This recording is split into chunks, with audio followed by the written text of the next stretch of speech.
Waking up in the middle of the night and not finding my cheating wife next to me, I decided to head to the kitchen for some water and look for her. But I was shocked when I saw her in the living room in the arms of our daughter's husband. I yelled, "You bastard!" and immediately knocked him to the floor, beginning to deliver crushing blows. I was already dragging him to throw him out. But then our daughter came downstairs in response to the noise and screamed, "What the hell is going on here?" There's something about waking up in the middle of the night that makes your senses sharper. Your ears pick up the smallest noises, your mind starts putting together puzzles, your gut tells you something is wrong. And that night, my gut was screaming at me. I rolled over, expecting to feel my wife Linda sleeping beside me, but the bed was empty, still warm. I frowned, glancing at the clock. 2:47 a.m. Linda had never been the type to wake up in the middle of the night. I sat up, listening. There was a faint muffled sound coming from downstairs. Laughter, a low hum of voices. I swung my legs over the side of the bed and stood up. Something felt off. Very off. I wasn't the type to jump to conclusions, but as I walked down the hall and toward the staircase, my chest tightened. And then I saw it. The living room lights were dim. A soft, warm glow like some intimate secret world I wasn't supposed to walk into. And there on the couch in the dark was my wife, in the arms of another man. Not just any man. My son-in-law, my daughter's husband, Jason. The man I had welcomed into my family. The man I had trusted with my only child. My vision blurred with rage. I didn't stop to think. I didn't stop to process. I just charged. "You bastard!" My voice thundered through the room as I swung my fist. Jason's head snapped back. He barely had time to react before I tackled him to the ground. Fist after fist, I drove into his pathetic, cheating face. I heard the crack of his nose. I felt the satisfying crunch under my knuckles. I heard him whimper like a coward. Linda was screaming, "Stop! Stop! Please!" But I didn't stop. I grabbed Jason by the collar, dragging him toward the door. "You want to destroy my family?" I growled. "Then you don't deserve to be in this house." I was ready to throw him out like the garbage he was, but then a piercing scream rang out. "What the hell is going on here?" I turned, and there at the top of the staircase was my daughter, eyes wide with horror, face drained of color, staring at the man she loved and the mother who had just betrayed her. Betrayal doesn't just destroy marriages, it shatters families. And at that moment, standing in the middle of my living room, my fists still clenched around Jason's bloodied collar, I saw something that broke me more than the affair itself. My daughter. Her eyes wide with horror, her hands trembling as she gripped the staircase railing, her face pale as if she had seen a ghost. Because in a way, she had. The life she thought she had, the husband she loved, the mother she trusted, was gone, dead, and she had no idea how to process what she was seeing. None of us did. Jason groaned beneath me, blood dripping from his nose. Linda was still screaming, her hands clawing at my arms.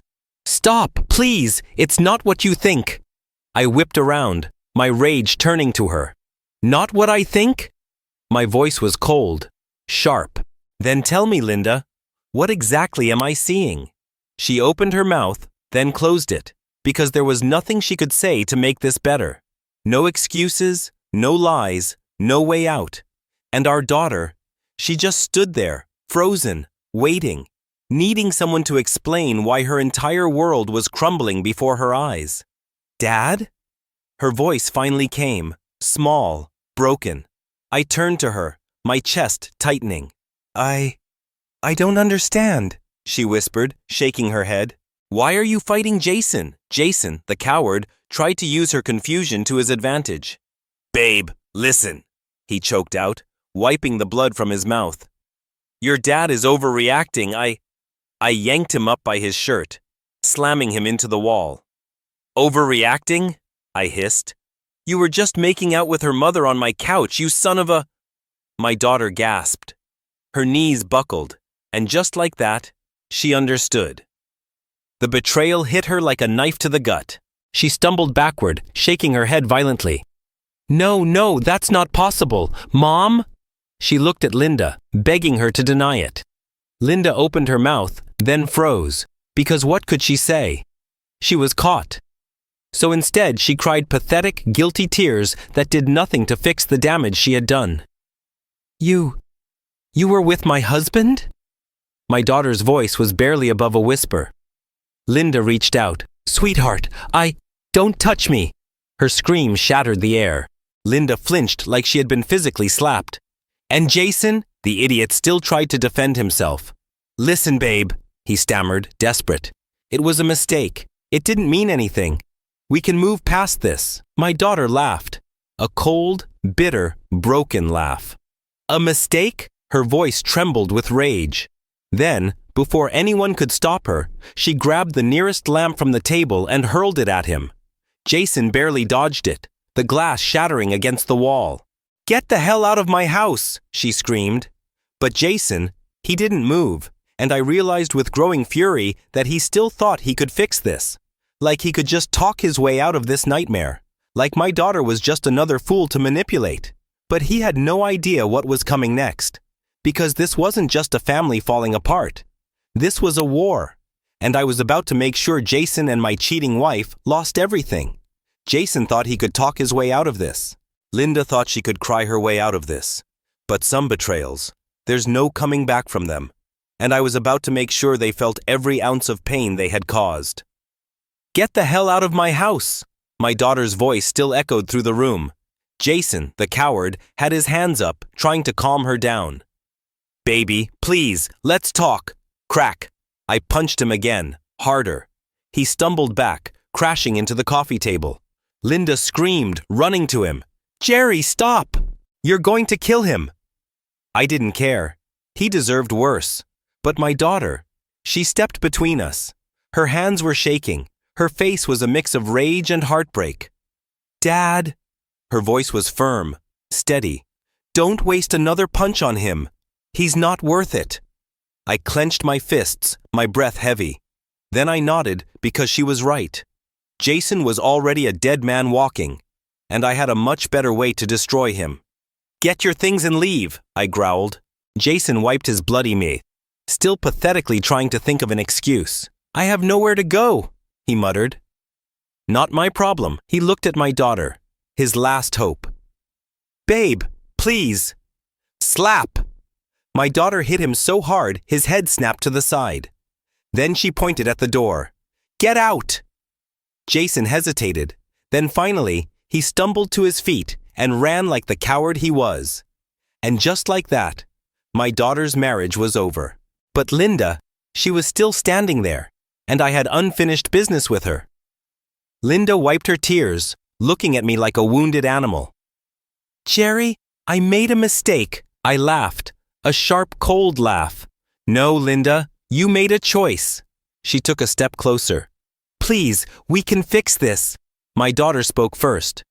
"Fix this?" Her voice was sharp, deadly. "You didn't just cheat. You did it with my husband." Linda winced. "It didn't mean anything." "Stop lying," my daughter screamed. Linda flinched. For the first time, I saw fear in her eyes because she was finally realizing she had lost everything.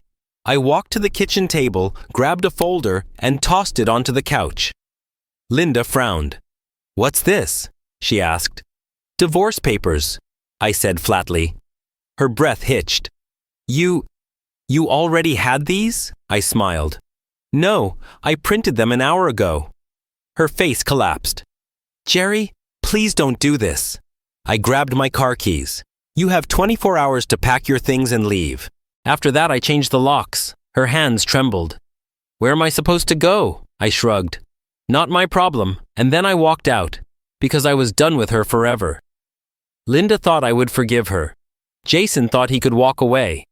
But betrayals like this, they don't just end with a divorce and a few broken hearts.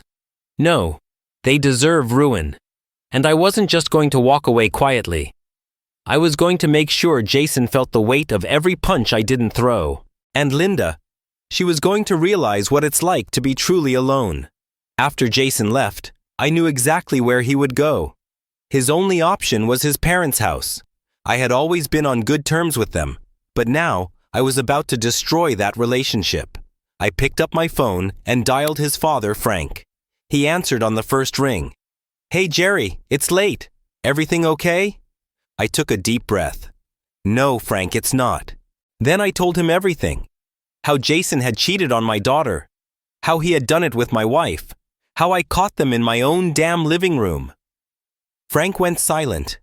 Then his voice, low and furious. "That son of a—" I smiled, because Jason wasn't just losing his marriage. He was losing his entire family. Jason was a small-time real estate agent. Not the best, but not the worst. He relied heavily on word-of-mouth referrals, so I made sure everyone knew the truth. I posted the entire story online without names. I made sure it went viral in our town's Facebook group. I sent an anonymous tip to his real estate firm. By the next morning, Jason was a pariah. His clients dropped him. His firm quietly let him go. His reputation was in shambles. And the best part? He had no idea I was behind it.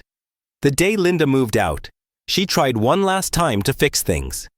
She stood in the doorway, a suitcase in her hand, eyes filled with tears.